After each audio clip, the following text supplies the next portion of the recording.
আসসালামু আলাইকুম। আপনারা দেখছেন খামার Bangla agro project YouTube channel, আর আপনাদের সাথে আছি আমি আরমান মাহমুদ। তো দর্শক, আপনারা স্ক্রিনে সাদা রঙের একটা ছাগি দেখতে পাচ্ছেন।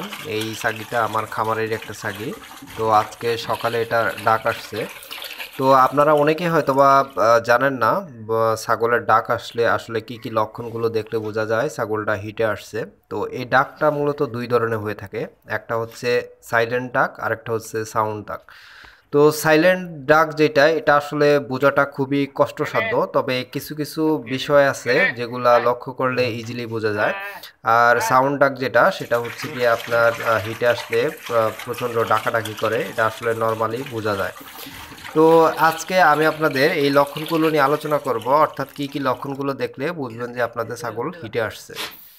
তো প্রথমত লক্ষণের ভিতরে যেটা আপনারা লক্ষ্য করবেন সেটা হচ্ছে খাবার কম খাবে, দ্বিতীয়ত প্রচণ্ড ডাকাডাকি করবে, তৃতীয়ত লেজ দ্রুত নাড়বে, চতুর্থ অস্থির একটা ভাব থাকবে, পঞ্চম ছুটাছুটি করবে, এবং ষষ্ঠ এবং সর্বশেষ যে বিষয়টা সেটা হচ্ছে আপনারা যখন পাঠার কাছে নেবেন, তো পাঠার কাছে নিলেই আপনারা বুঝতে পারবেন যে ছাগলটা হিটে আসছে। তো এরপরে আসি আমরা পাঠা নির্বাচন। শুধু পাঠার কাছে নিলেই হবে না, পাঠা নির্বাচনের জন্য ভালো মানের পাঠা কালেকশন থাকতে হবে। তো আসলে আমার নিজস্ব কালেকশনে কোনো ভালো পাঠা নেই। আমি চলে আসছি শফিউল্লাহ আঙ্কেলের বাসায়। এখানে উন্নত জাতের দুইটা পাঠা আছে, আপনারা স্ক্রিনে দেখতে পাচ্ছেন। তো পাঠা নির্বাচনের ক্ষেত্রে পাঠা অবশ্যই শক্ত মজবুত হতে হবে। বিশেষ করে পাঠার পিছনের পা এবং পেশি অত্যন্ত শক্ত হতে হবে। আর পাঠার বয়সটা তুলনামূলকভাবে একটু কম, অর্থাৎ 1 থেকে 2.5 বছরের মধ্যে হলে সব থেকে বেটার। এরপরে আপনারা যে জিনিসটা লক্ষ্য করবেন সেটা হচ্ছে পাঠার মা বাবার বিষয়টা, সেটা হচ্ছে তার মা বাবার ব্রিডে কতগুলা করে বাচ্চা হতো, তার উপরেই কিন্তু নির্ভর করে আপনার ছাগিটার কয়টা করে বাচ্চা হবে, 2টা 3টা না 1টা।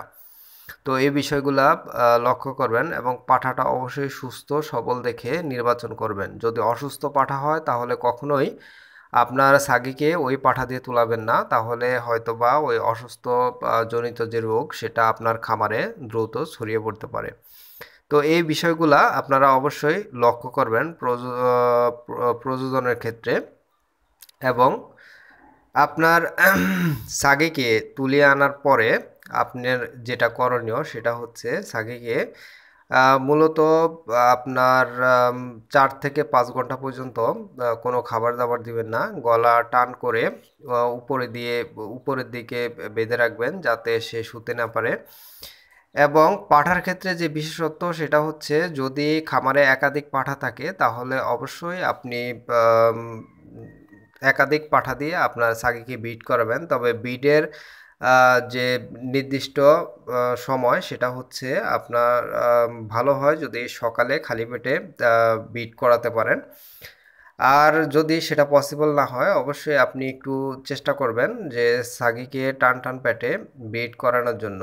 এবং বিট কখনো 2-এর অধিক দিবেন না, এতে আপনার ছাগির সমস্যা হতে পারে। অনেক সময় টিউব ফেটে যেতে পারে, বা প্রস্রাবের সাথে অন্যত্র যে বীর্য থাকে সেটা ফেলে দিতে পারে। এছাড়াও আপনাদের আরও বিশেষ যে দিকগুলা লক্ষ্য করতে হবে সেটা হচ্ছে, অনেকের ধারণা যে 4-5 বার বিট করালে হয়তো বা 4-5টা করে বাচ্চা হয়। এই ভুল কাজ কখনোই করবেন না, কারণ আপনাদের এই সামান্য ভুলের কারণে হয়তো বা আপনার ছাগিটা নষ্ট হয়ে যেতে পারে।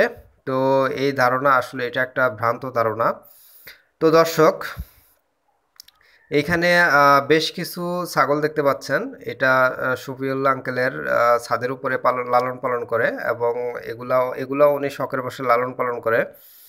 তো অবশ্যই আপনারা যখন ছাগল হিটে আসবে তখন এই বিষয়গুলো লক্ষ্য করবেন। এই বিষয়গুলো লক্ষ্য করলেই আপনারা কনফার্ম হয়ে যেতে পারবেন যে আপনাদের ছাগল আসলেই কি হিটে এসেছে বা নাকি না। তো এর বাহিরেও বেশ কিছু লক্ষণ থাকে, সেটা অভ্যন্তরীণ লক্ষণ। আসলে যাদের সাইলেন্ট হিটে আসে তো তাদের ক্ষেত্রে এই জিনিসটা বোঝাটা খুবই কষ্টসাধ্য হয়ে যায়। তো দর্শক, এটা ছিল আজকে আমার ভিডিওর আলোচনার বিস্তারিত বিষয়। আশা করি ভিডিওটি আপনাদের ভালো লাগবে। যদি আমার ভিডিওটি ভালো লাগে অবশ্যই আমার চ্যানেলটা সাবস্ক্রাইব করবেন এবং আমার সাথে থাকবেন। আমিও চেষ্টা করব আপনাদের নিত্য নতুন ভিডিও দিয়ে উপকৃত করার জন্য। আর দর্শক, যদি কেউ আমার কথা বুঝতে না পারেন অবশ্যই আমাকে কমেন্ট বক্সে কমেন্ট করে জানাবেন। আমি চেষ্টা করব আপনাদের যথাসাধ্যভাবে বুঝিয়ে বলার জন্য। তো দর্শক, ভালো থাকেন, সুস্থ থাকেন, এই প্রত্যাশায় আজকে আমি আমার ভিডিও শেষ করছি। আসসালামু আলাইকুম।